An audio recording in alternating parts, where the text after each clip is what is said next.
Welcome back for another video. The weekend's games have just wrapped up, so let's recap everything we've learned to take forward, and I'll discuss my transfer plans for the coming weeks as well. It really was the most FPL weekend ever, more on that later. Newcastle won, Man City won them. Newcastle played really well here, especially getting a draw without Isak. They really frustrated City, and they're all over them in the first half. The first team to stop Haaland this season then. Haaland was captained by 5.2 million managers, 38,000 triple captain him for 6 points. Lewis started for City, but he had his clean sheet wiped out by a contentious penalty won by Gordon, which he took himself and he scored. Ederson of course got booked for the challenge as well, and he finished on 1 point. City did have chances though. A couple of poor decisions by Gundogan hindered that though. One, a bad long shot when Pope was off his line, when playing Haaland through would have worked. Another one, a loose ball on the edge of the box, not quite reaching Haaland, with what would have been a shot on goal. Foden was benched once again. It's crazy that last season's player of the season is yet to start after 6 game weeks, but we might see him in the next game after Gundogan's performance. At one point, the camera cut to Pep mouthing Gundo in frustration. Vardy got City's only goal, assisted by Grealish. Lewis got into some really advanced positions, but Newcastle set up really well to minimise City's goal threat throughout. Walker also started. I wouldn't be surprised to see Pep try Stones in the Rodri role next match. Arsenal 4, Leicester 2. Another game that was classic FPL really. Returns from Trossard, Martinelli, Havertz, nothing from Saka. Despite all that, Saka came away with 3 bonus points. Saka took 7 shots, 8 chances created, 4 big chances created, and a bunch of successful take-ons. I'll absolutely take the 3 bonus as a Saka owner, but it does beg the question whether those BPS changes need a subtle tweak. Martinelli and Trossard 1 goal 1 assist each. Justin scored a brace, but Saka takes a maximum bonus with a blank.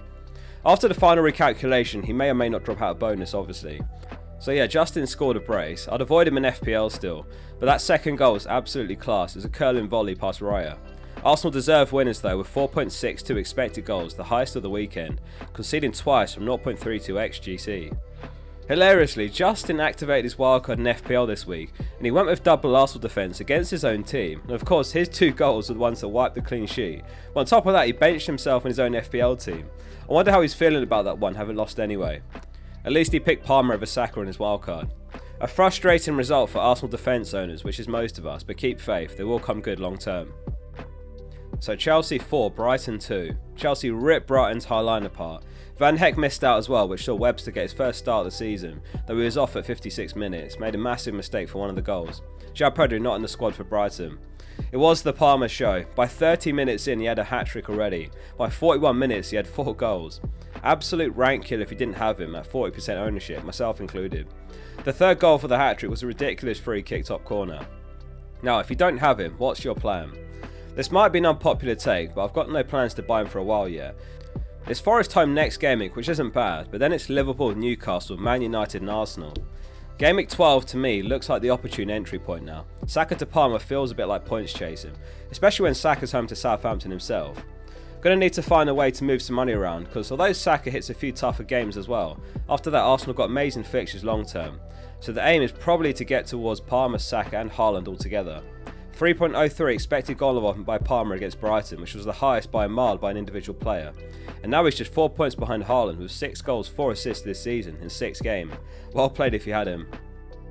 There was a quality post on Reddit which wins rant of the week, and it really underlines what a crazy weekend it was. Haaland blanks, Gandhi's rule prevails, don't back the early kickoff. Vardy finally scores after a price drop, loads sold him, and Lewis the more popular pick blanks. Raya was a huge doubt for the game, he ends up playing anyway, they concede twice anyway. Many backed Saka over Haaland for captaincy, which deserved more for going against the grain there. Palmer gets 4 goals in one half. Everton win a game of football. McNeil gets a brace. Calvert-Lewin blanks and he gets booked. Diaz blanks. Liverpool's clean sheet gets wiped. Trent gets booked. And to add to that, Jota starts and he gets 2 assists. And Saka had his assist removed in the Leicester game as well. There's probably even more I'm forgetting on top of that. Peak FPL to be honest. Hours of wildcard planning out the window. So let's touch on the Everton game then. As we said, McNeil got a brace for a huge 15-pointer. Are Everton finally turning the corner? I'd said in a few recent videos, with players coming back from injury and better fixtures on the horizon, it's possible. Brentford was back in centre-back, which was a huge boost, and Mikalenko was back in left-back.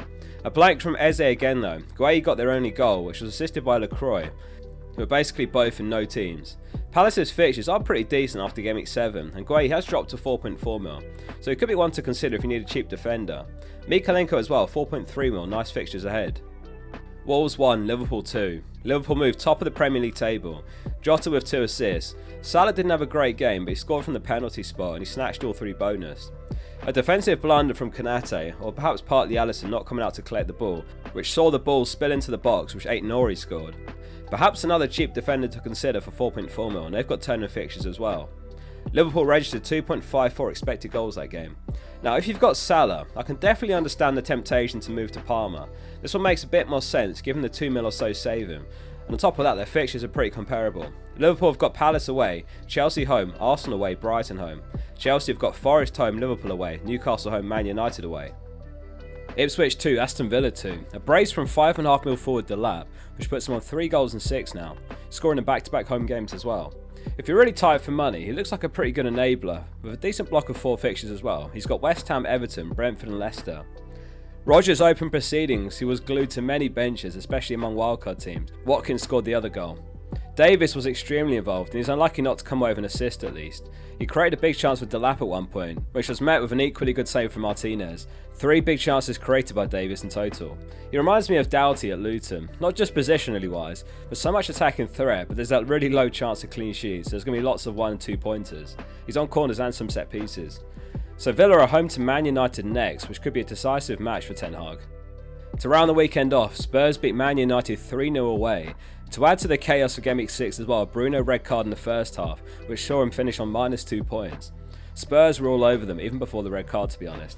Absolutely ridiculous run from Van de Ven once again, from in his own half into the opposition's box, and he squared the ball to Johnson for a tap-in. Kulusevski got the second, Solanke got the third. As far as Bruno replacements if you've got him, Bumo is about as obvious as it gets if you've not got him.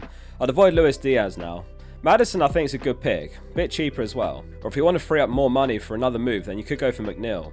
Commiserations to any Bruno owners, I actually thought it was a yellow card, I was quite surprised to see him red carded for that.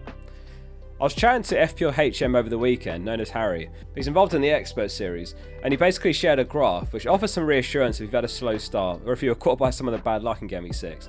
Last season, he wildcarded in Gameweek 8, ranked 1.8 million, and he finished 173rd in the world, which goes to show that absolutely anything is still possible at this stage. Obviously, it will be harder if you're high up in the ranks. The same applies to being 3 or 4 mil at this point to come top 10k still. Obviously, it will be really difficult, but it's a nice graph to look at in such a swingy game week. So, onto my team for Gameweek 7. It's Raya in goal, it's Trent, Lewis and Gabriel as the back 3, Saka, Luis Diaz, Bumo, Semenyo and Rodgers in midfield, Solanke and Haaland up top. So it's a decision to make between Wood and Rodgers in the starting 11. I've got Rodgers in at the moment with the home fixture. The plan was always to roll straight after the wildcard, but what could hypothetically change that? The only things that could change that would be injuries or a Diaz benching. They do have the early kickoff, so there is a chance of some early team news there. As a reminder as well, Newcastle, Arsenal, Man City, Aston Villa, Liverpool, Spurs, Man United and Chelsea all play midweek before Gameweek 7, so hold your transfers if you can. A Diaz start in the Champions League might tempt me to sell him, but a Gakpo start does seem more likely at the moment. Diaz for me was a 2-week pick, so I'm hoping to give him another week. If Diaz is benched, then a straight swap to Maddison could be the plan there. Hypothetically, if Diaz was benched and we get news that Foden starts, I could take the chance on buying Foden home to Fulham, but it would require selling Wood down to a 4.5 mil forward, which then leaves 0.5 mil in the bank to move Greaves to a more reliable 4.5 mil defender for when Semenyo's fixtures turn. So as things stand, Roland's the plan and take 3 free transfers into Gameweek 8. Haaland captain sack of ice. I think captaincy's far more clear cut this week and there's no way I'm going against Haaland, even if I had Palmer. Haaland actually bagged a hat-trick against Fulham in the same fixture last season. Thanks as always for watching. Hit subscribe for lots of great FPL content to come this week. See you soon for the next one.